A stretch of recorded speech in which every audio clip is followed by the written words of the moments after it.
Bismillahirrahmanirrahim.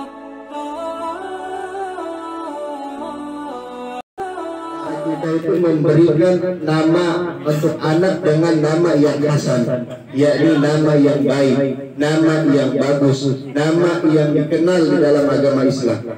وهذه الحمد لله اسمها عظيمة فاطمة الزهرة. هذه فاطمة الزهرة إن شاء الله يكون لها نصيب من هذا الاسم المبارك.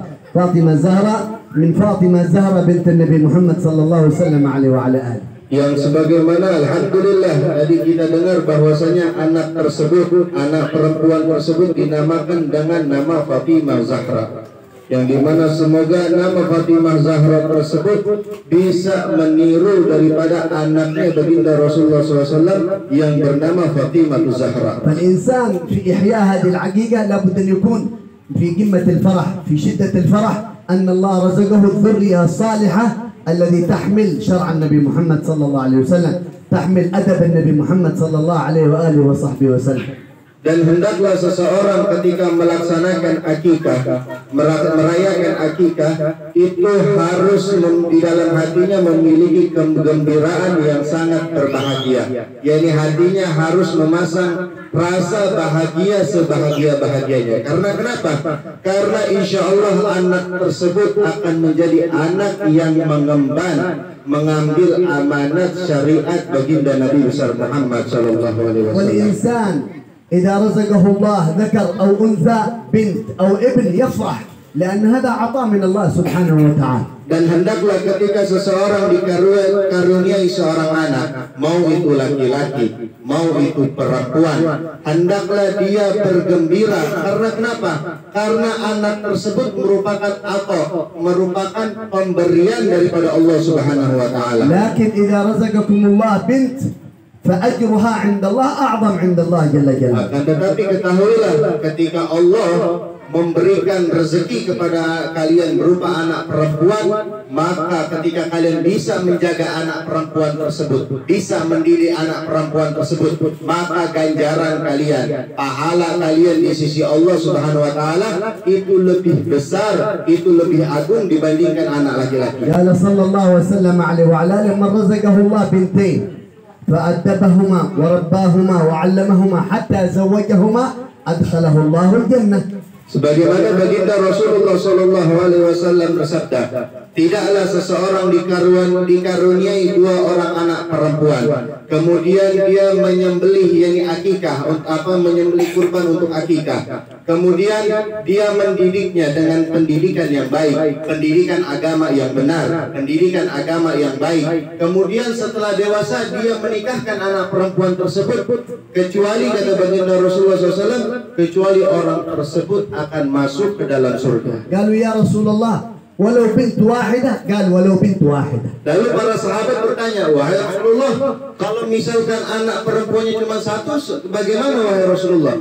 Kata Rasulullah SAW, walaupun anak perempuannya cuma satu, akan tetapi dia mendidik dengan baik, mendidik dengan benar, maka Allah akan memasukkan orang tuanya tersebut ke dalam surga. الإنسان الذي رزقه الله بنت أو بنتين أو ثلاث من البنات علمهم ورباهم وأدبهم وعلمهم الأدب والحشمة والأخلاق والصلاة والفريضة والفرض العين حتى زوجهم، هذا الرجل بشر بالجنة من النبي محمد صلى الله عليه وسلم، له بشارة بالجنة.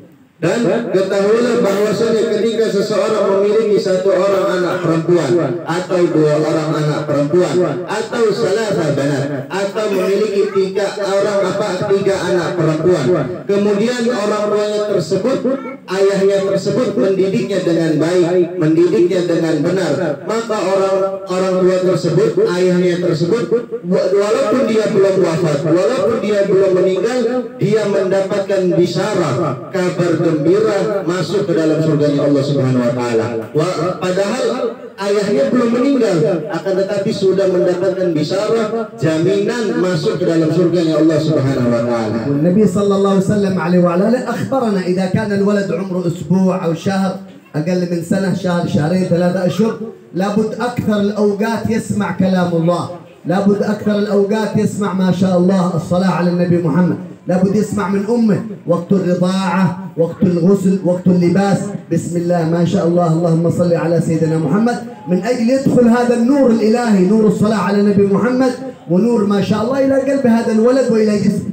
Dan kata beliau, ketahuilah bahwasanya ketika kalian memiliki anak yang baru lahir, sebulan, 2 bulan, 3 bulan, yakni hendaklah kalian senantiasa yakni mendengarkan ke telinga-telinga mereka, ke telinga-telinga anak-anak kalian, yakni kalam-kalam Allah, Al-Quran, sholawat, zikir. Agar kenapa? Agar cahaya-cahaya Allah Subhanahu wa Ta'ala itu masuk ke dalam diri anak-anak kalian. كثير من النساء في هذه الأيام وفي هذا الزمن، زمن الفتنة، زمن الغفلة والعياذ بالله، إذا ترضع ولدها هي تسمع الأغاني، هي تفتح اليوتيوب، هي تفتح التيك توك، هي في الانستغرام، وولدها يرضع الحليب منها.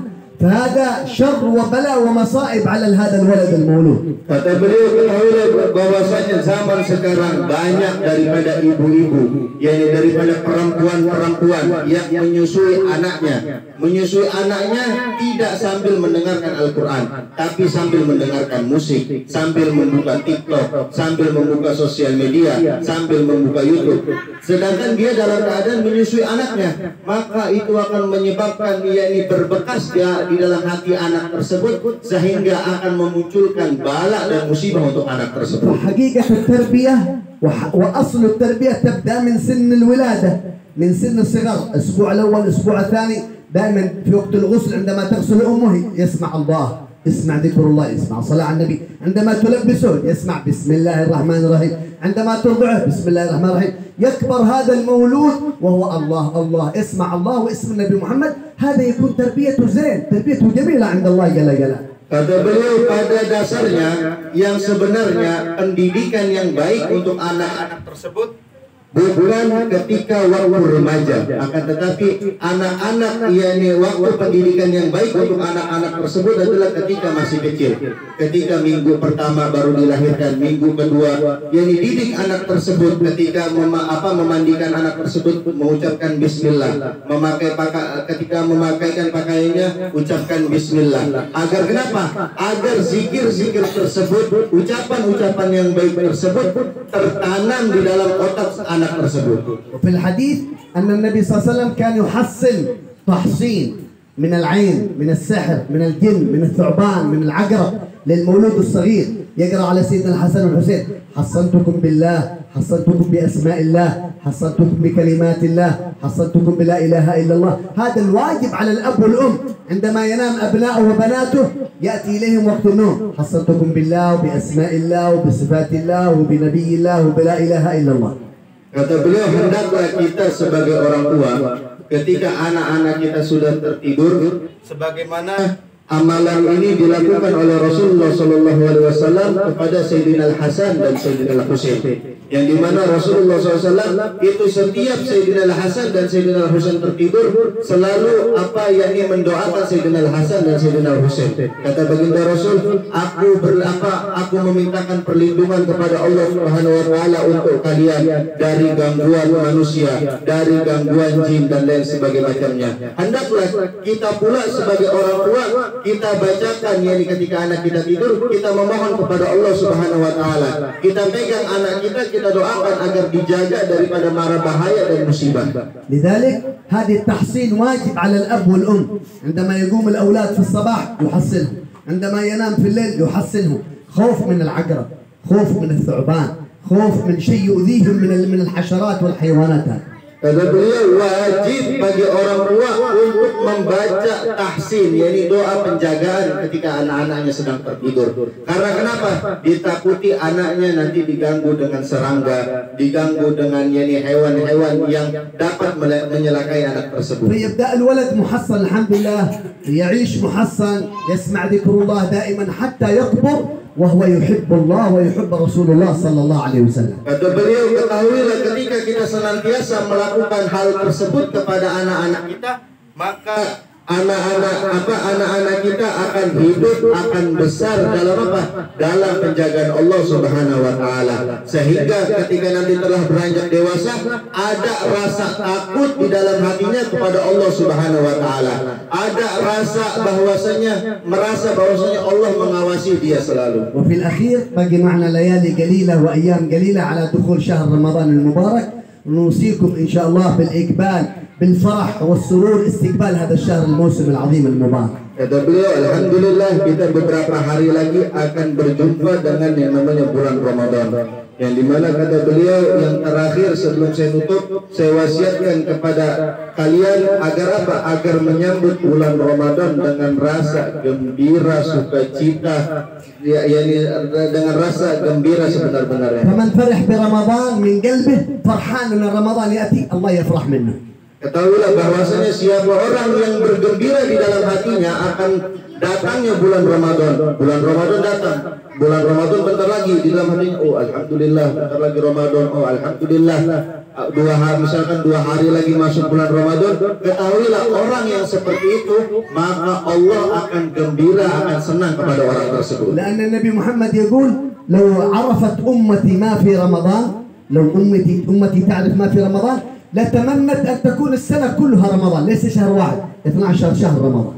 Kata beliau, kata baginda Rasulullah SAW, andaikan seluruh umatku tahu yakni keutamaan fadilah yang berada di dalam bulan Ramadan, pastilah seluruh umatku menginginkan bulan-bulannya seluruhnya adalah bulan Ramadan.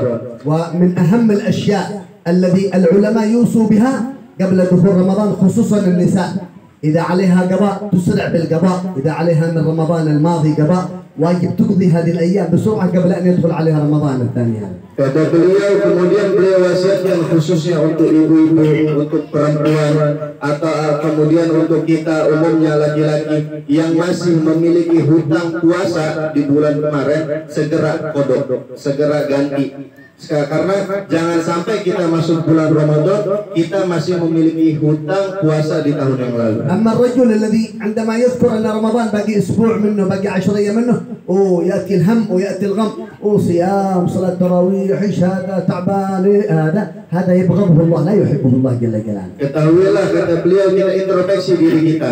Kata beliau, siapa orang yang ketika mendengar bulan Ramadan sebentar lagi, bulan Ramadan tinggal beberapa hari lagi, kemudian ada rasa gelisah di dalam hatinya. Bentar lagi Ramadan, ya Allah puasa, ya Allah tarawih capek, ya Allah ibadah, ya Allah ini segala macam.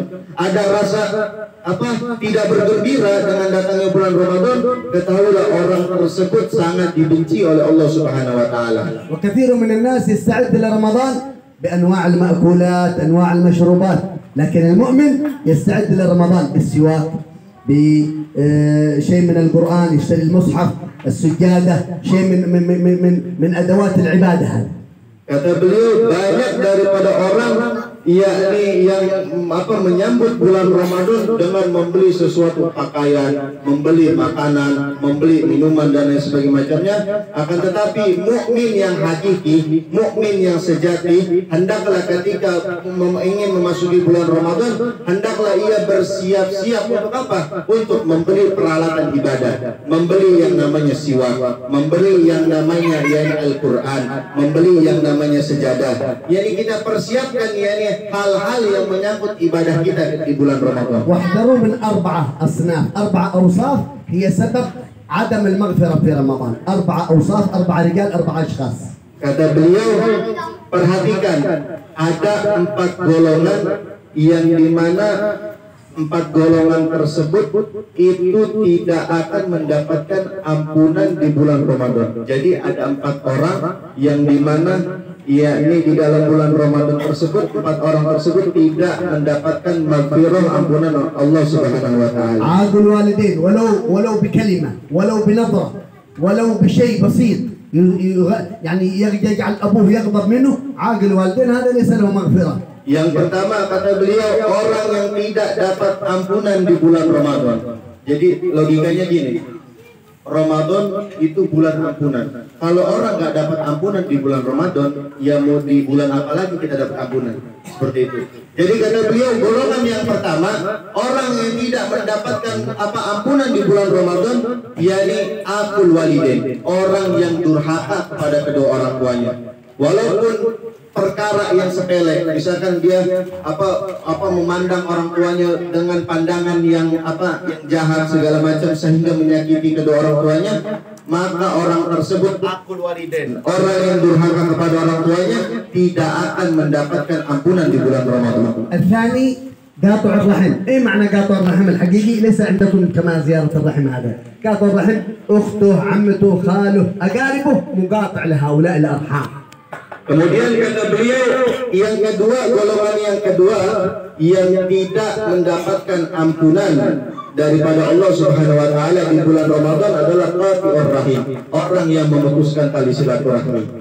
Jadi yang kata beliau yang dimaksud silaturahmi di sini adalah, kan kita sering kita datang ke tetangga silaturahmi, tapi makna sebenarnya silaturahmi itu adalah menyambung tali silaturahmi, memperbaiki hubungan kepada saudara, paman, kakak, kakek dan lain sebagainya. Ini kepada saudara kita.